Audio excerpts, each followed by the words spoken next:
Mula dito hanggang dun sa dulo, no?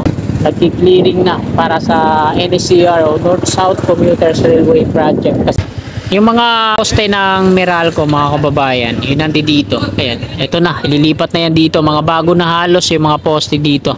Kaba ng Algeciras. Mula dun sa Dimasalang, patungo naman yan dun no, sa may G. Tuason Street. Sinimulan ko to, walang naniniwala sa paligid ko. Ano?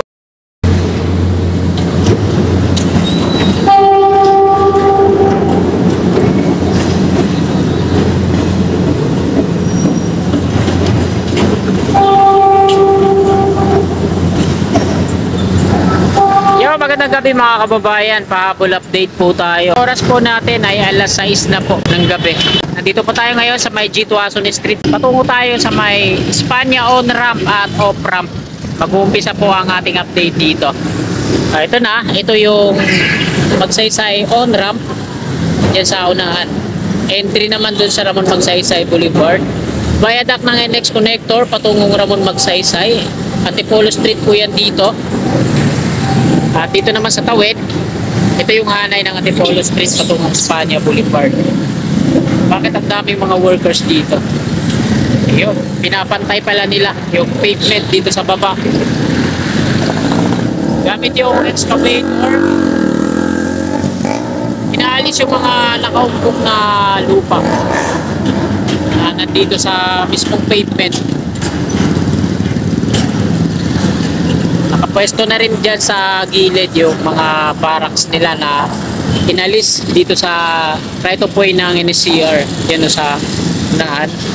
At eto na, dito na yan nakapwesto. Mga opisina ng engineering at yung mga contractors.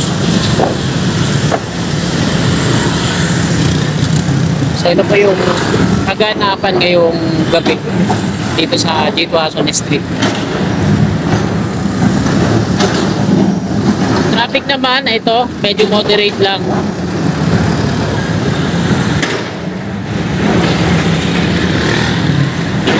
Ayan mga kababayan, bali mag-U-turn ako dito. Dito tayo dadaan sa may Algeciras Street. Kukunan natin yung hilera patungo dun sa may Espanya on-ramp at off-ramp. So tara, let's go!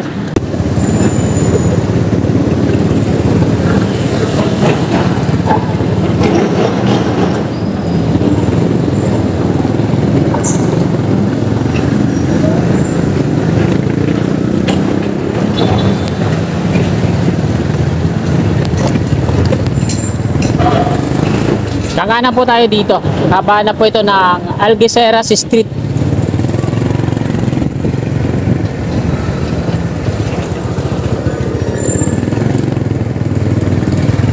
Onrades Street na po ito dito.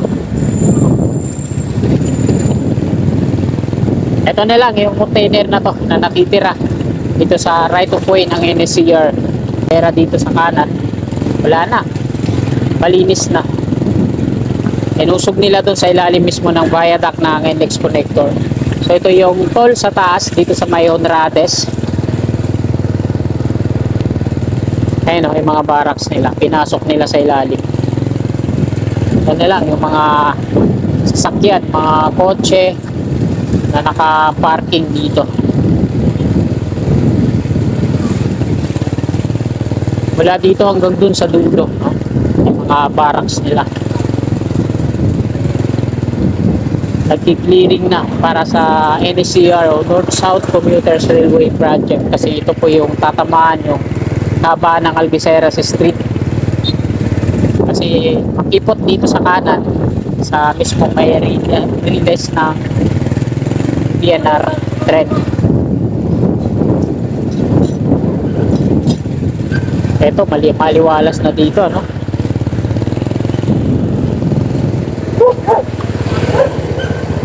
Kabaan po ito ng Algeciras Street. Ito yung mga pinag-alisan ng mga barracks nila. At nilagay nila dito sa ilalim ng viaduct ng NX Connector. Ito po yung Espanya on-ramp mula doon sa may Pajardo Street. Paakyat po yan dito, no? Yan. Yan, mga gantry sign. Ayun din sa unahan, mga gantry sign. Ito naman yung malaking gantry sign, no? Aliwalas na dito sa ilalim, no? Ito po yung rail track ng PNR. At ito yung NCR right of way.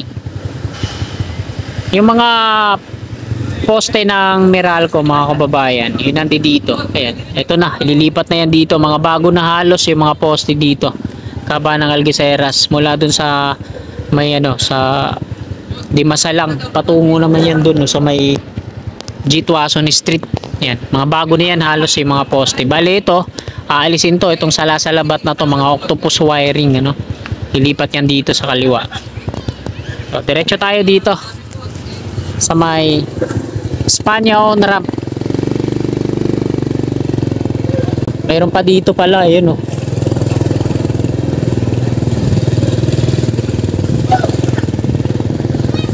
Kompleto na rin yung mga street lamps dyan sa taas. Kulang na lang dito sa Espanya on ramp na to, mga reflectorized markings, tsaka yung thermoplastic pavement.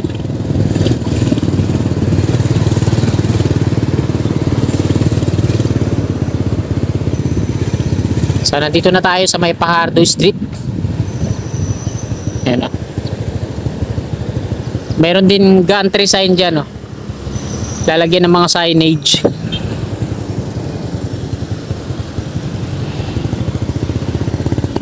At diretso tayo. Baho. Parang patay na daga. Diretso po tayo dun sa may SH Loyola Street naman at kukunan natin tong off-ramp. Espanya off-ramp. So, liwanagin ko lang lalo na sa mga kako-vlogger ko, no. Ang tawag po dito ay Espanya on-ramp at Espanya off-ramp. At ang street lang na located siya, ito, Fajardo Street.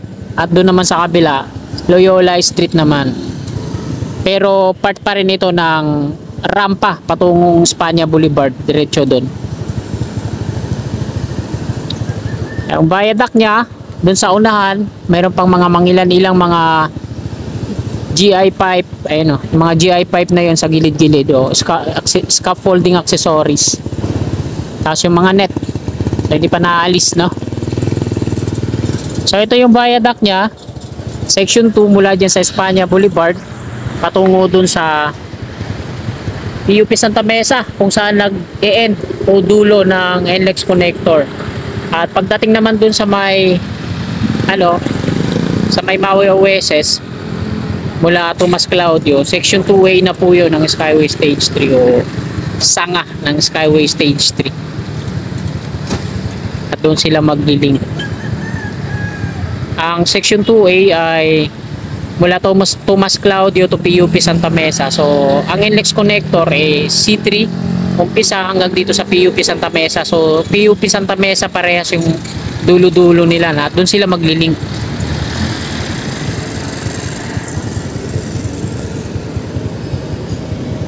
At ayan mga kababayan, diretso na tayo, no? Check natin doon sa may off-ramp, Espanya off-ramp.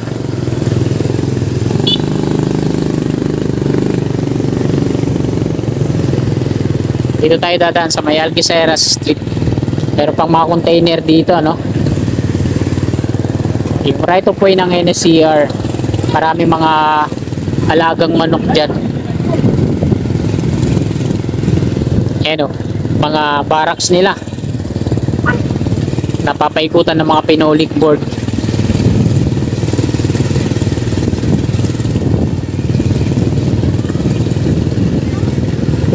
Diretso po yan palabas ng Espanya Boulevard, Algeciras. Ito yung PNR Station Espanya, na isa rin sa mga madidecommissioning.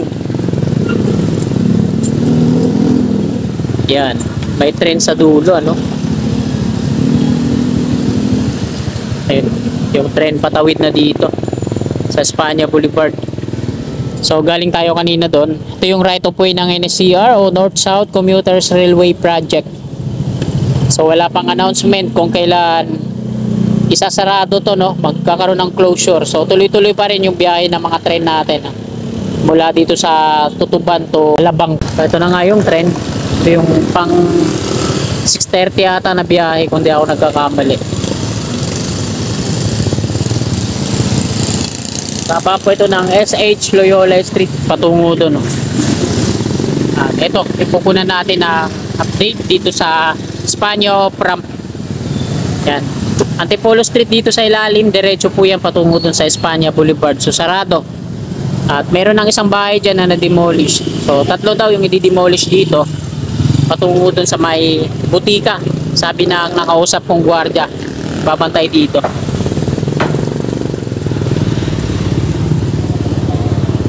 At ito naman yung Antipolo Street din patungo doon sa may Fajardo Street. At ito na yung pavement rampa ng magsaysay ay ng Espanya Pram. Yan. Galing south, pababa po yan dito, no? Dalawa yung option niya. Pwede siyang kumanan dyan, diretso doon. Pagdating doon sa may Maceda Street, kakaliwa ulit at palabas din ng Espanya Boulevard.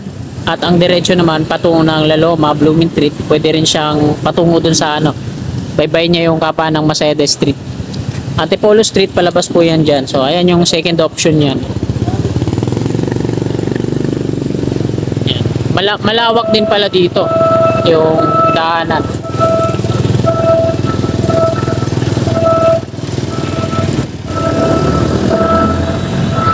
Sa last update natin, ito yung ginagawa yung manhole. Mga workers nandito yon. Tapos wala pang ganito, no? Yung pavement niya is puro lupa pa yan, kagaya dito sa gilid. So makikita natin ngayon mga kababayan, ayan, maayos na yung manhole, konektado na yan sa drainage patungo doon, ganun din dito, no? At ito, mayroon pang mga rebar na lagpas dito, bali babaluktot nila yan pa flat, tapos tsaka nila ipoporing. Ito na lang naman, makinis na, pinantay na rin. Last pouring na yung gagawin dito. Doon nga sa unahan may asfalto na hanggang doon sa may plastic barrier. At ito yung mga pole parts ng street lamps niya, wala pang mga LED lamp, bali pole parts pa lang yung nandito, no? Sagad na rin yung parapet wall niya hanggang dyan. So tinabasan pala yung parapet wall niya, ayan, pina-slide na ganun. Tapos ito, sagad na rin yan hanggang dito kasi bangketa na yan dyan, eh.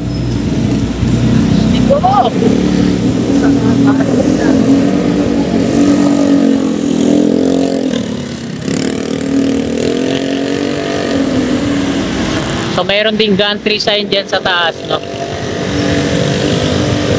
At ito yung index connector. Dito sa kaliwa natin, hindi pa naayos. So fix na ata to, yung kabayan na to, hindi na yan mati-demolish.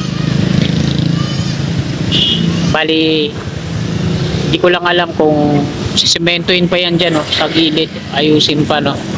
May bata dun, ano kaya ginagawa ng batang yan? So ayan mga kababayan, dito na po nagtatapos tong update natin ngayong gabi. Mag-exit na po si Kasikap. Maraming salamat po sa patuloy niyong suporta at panunood sa aking mga vlog. Kung hindi dahil sa inyo, wala po ako ngayon dito. So hanggang dito na lang, magandang gabi. God bless po sa ating lahat. You're my angel, angel baby, angel.